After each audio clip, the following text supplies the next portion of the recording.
alligators, what's up? It's Allie Hardesty, and today's video is going to be a story time. This story time is going to be a lot more serious than many of my other videos just because I talk about a lot of topics that may trigger some people. So if you are someone who is triggered by suicide, sexual assault, or bullying, I suggest that you click out of this video right now. This is a video that I've been putting off for a really long time because I just didn't really know where to start when talking about it. This took place all my freshman year of high school, which was like 2011, 2012, but I decided to film it anyways because I know that it is going to help people. Just because this is all stuff that I was able to overcome and move on past does not mean that other people are not currently going through it. This is pretty public information at this point. The whole entire school basically found out about everything I'm going to be sharing with you. So here's my side of everything that happened my freshman year and how much it really did affect me. Leave a comment below if you would like me to talk more in depth on anything I mentioned throughout this video. Without further ado, let's just get on into it. So coming out of middle school, going into high school, I had this core group of friends that I pretty much spent every single day with, and I've always been the type of person, even now, to have other friends outside of that just because I'm not a super cliquey person like at all. But this group of friends really didn't like that I was one to do that. They were very possessive, very controlling, and I didn't even know it at the time because like, I guess I didn't recognize those kind of behaviors or qualities in people because I was so young. We had a specific spot that we sat in at lunch, and if I wasn't there every day, they would get mad at me, like, why are you hanging out with other friends? Like, we don't like them. I just remember feeling like I couldn't hang out with other friends besides these girls. And so I slowly started to break away from hanging out with them all the time, even more because of that. I still would have sleepovers with them every weekend and go check in at lunch, but like I wouldn't sit there the whole time like everybody else in the group. And they did not like that. They did not appreciate that. Freshman year continues, and after a couple months have gone by, I'm not going to get into too much detail here at all. It's not something I really want to talk in depth about, but I was sexually assaulted by somebody from my high school, somebody who I thought I was friends with. And when this all happened, I was so young and naive that I didn't even realize what had happened to me. I just knew that it was not consensual. I was not a willing participant, and when it happened, I kept it to myself for a while. And when I did finally tell people, I told my group of friends at a sleepover we had. I broke down crying, I told them what happened, I explained everything, and they told me how wrong everything was and how it wasn't my fault and that I needed to tell a trusted adult, my mom, or else they were going to tell my mom for me. And so obviously I was like, I would rather tell my mom. I basically got pressured into telling my mom before I was comfortable doing so, or before I had even really realized what happened to me. I didn't understand the event that took place. I just knew that I was literally having nightmares every night. It was super upsetting to me, and I'm just not going to go into detail. And I know that there are a lot worse things to happen to people, but me being at such a young age and this being someone who I trusted and who I thought was my friend and them taking advantage of me in a very serious way, it was very, very traumatic and something that really haunted me for a very long time, which I'll talk about more later on in the story. So when I went to my mom, that's basically when I realized how serious what he did to me was, because my mom freaked out, started crying. She ended up contacting the police. Like, my dad and her went to the police, and then I had to talk to some officers, and they had me tell them the whole story, asked me all these questions, and then the guy was contacted and he had to do the same thing. Our stories lined up. They also interviewed one of my neighbors, and like, it was this whole freaking thing. I wasn't allowed to go to school after that because my parents didn't want people at school talking about it or me to talk about it, and I was like really shooken up. I literally developed PTSD from what had happened. I would wake up in the middle of the night screaming, and then I would go back to sleep in the morning. I wouldn't even remember me acting like that, like waking up sweating in a panic, having these kind of dreams. At school, when I would see this person, I would freak out. There were times where I had to go home early. Like, if I literally saw this person in the halls at school, I would shake uncontrollably. I just like could not control my body or my emotions. That group of friends who I had told ended up telling like a bunch of people behind my back. Everyone at school knew about it. Everyone was asking me about it. The guy came out and talked about it, and he tried to tell a completely different story, even though when he spoke to the police, it was the same exact story I had. Freshman year, this is when I realized that people hear one thing and they spread it. The rumor is a lot more exciting than the truth, so they're going to spread that. You already look bad just for being in a situation like that in general, even if you are the victim, even if you weren't asking for it, even if you don't even want to tell your parents and snitch on that person to begin with. I had so many rumors made up about me. I was literally being bullied about it every single day. My friends were still pretending to be my friends, but were low-key going around and spreading these rumors even further and just like laughing behind my back and calling me a liar, even though they knew what happened. They knew the truth more than anyone because they were the first people that I had told, and I told them like literally everything. Basically, it got to a point that I attempted suicide. I took a bunch of pills. pills, and looking back now, I understand that everything I took probably wasn't enough to kill me, but obviously when you take any sort of pills with that intention, just like a bunch of pills, it's harmful to your body. It's not good for you. And after I did it, I told my mom that I had done that. I told her I wanted to go to the hospital.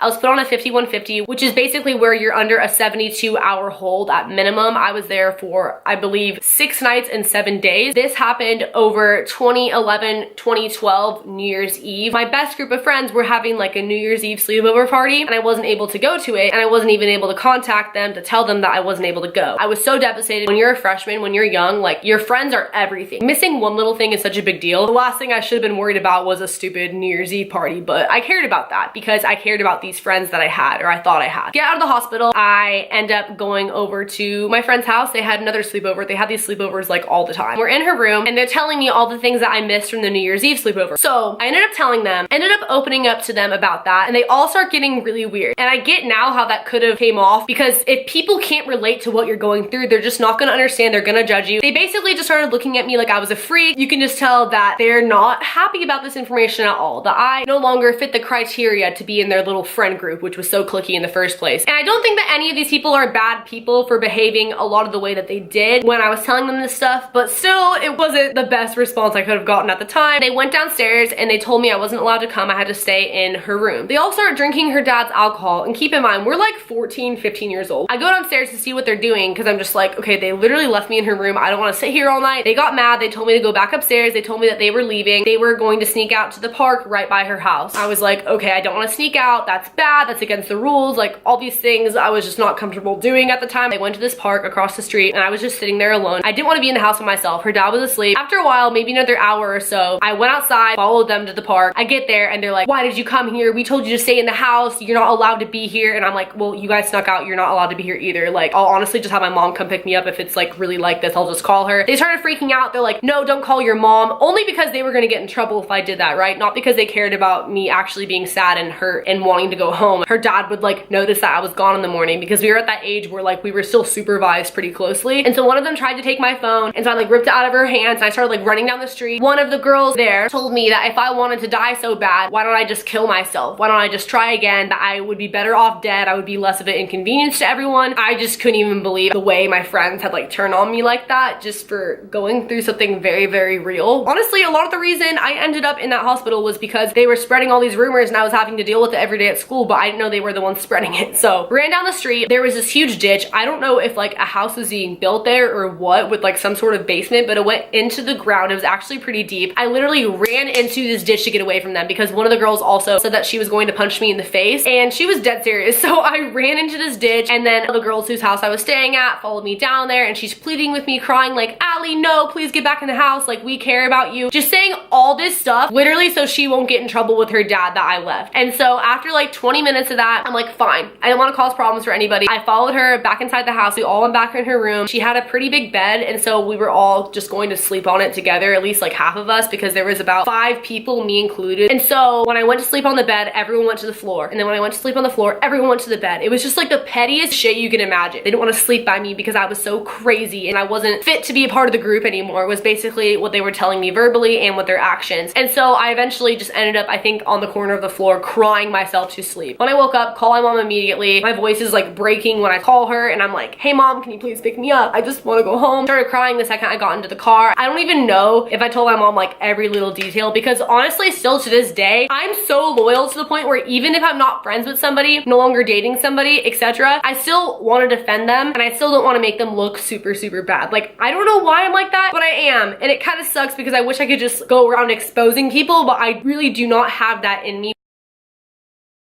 Time goes on, I'm no longer hanging out with them at school. Thankfully, I have those other friends that like I've been friends with outside of that group. I ended up finding out around this time that they were the ones who had basically went out there and spread a lot of those rumors, or at least contributed to them a lot. It also didn't help that the guy who sexually assaulted me was so popular at our school. So the opposite of whatever you would think who would do that to somebody. Like, nobody really believed me. In those cases, it's a lot easier to blame the girl unless the guy already has a reputation for that. Even though I don't understand understand how I lied because I never really told people my story. People didn't even bother to ask, and if they did, they were just interrogating me. After I stopped being friends with these girls, they basically started going around the school telling people that I was crazy and that I tried to kill them, and that I also tried to kill myself at their house. Don't you think that you would have woken up your dad or called my mom or called the police? Don't you think that things would have went down a little differently versus me still spending the night? That was a real rumor, and some people actually believed it, or at least believed it because that was the popular thing to do. They, for some reason, thought it was really funny to make fun of the fact that I had attempted suicide. I had posted a picture on Instagram. I just made an Instagram, and this is when Instagram was like brand new, when they really didn't have any of the features that they have now. It was just basically posting pictures on the app with one of like the standard filters. I was uploading like a million things because I basically considered it just a photo editor app. I didn't understand that it was sort of like a new Facebook or Twitter. And I had this iPod at the time, this iPod Touch that had a million pictures, and a lot of the pictures were of me and that friend group because I was friends with them for so long, with them like all the time, and our thing was that we would always take all these group photos together. I had posted a picture onto the Instagram app of me and like the other girls in that group with grapes in our mouth, like blowing up our cheeks like a chipmunk, and we thought it was really funny when we took the picture at the time. I genuinely was not trying to be malicious posting it at all. They started like cyberbullying me on Instagram in the comments, calling me all these names. I was in the picture too. It was literally just a silly fun picture of like my old friend group and I that like I just wasn't thinking and uploaded, and I literally got attacked in the comments for it, just like saying the worst things you could freaking imagine, telling me to literally kill myself, telling me to die. I ended up deleting the post, but before I did, I screenshotted everything. My mom got a call from one of their moms basically saying that we needed to have a meeting talking about what I've been doing to the girls, because they went and told their moms that I was bullying them online. So we basically had to go to Starbucks, all sit down and talk. They show up, and everything that they're saying is a complete lie. I was like, well, actually, I have all the screenshots right here on my iPod, and their eyes got really big, like, oh crap. I began reading everything, and their moms are kind of like, oh, we didn't realize that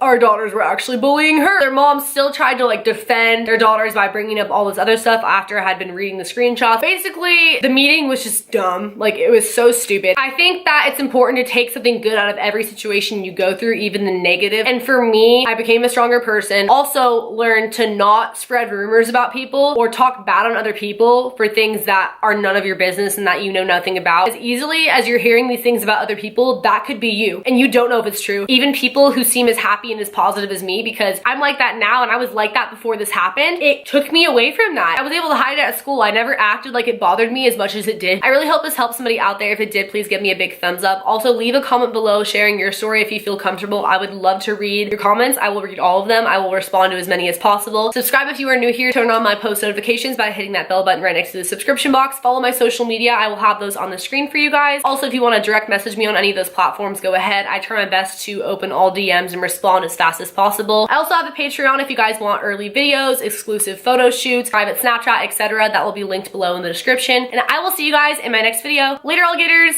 Bye.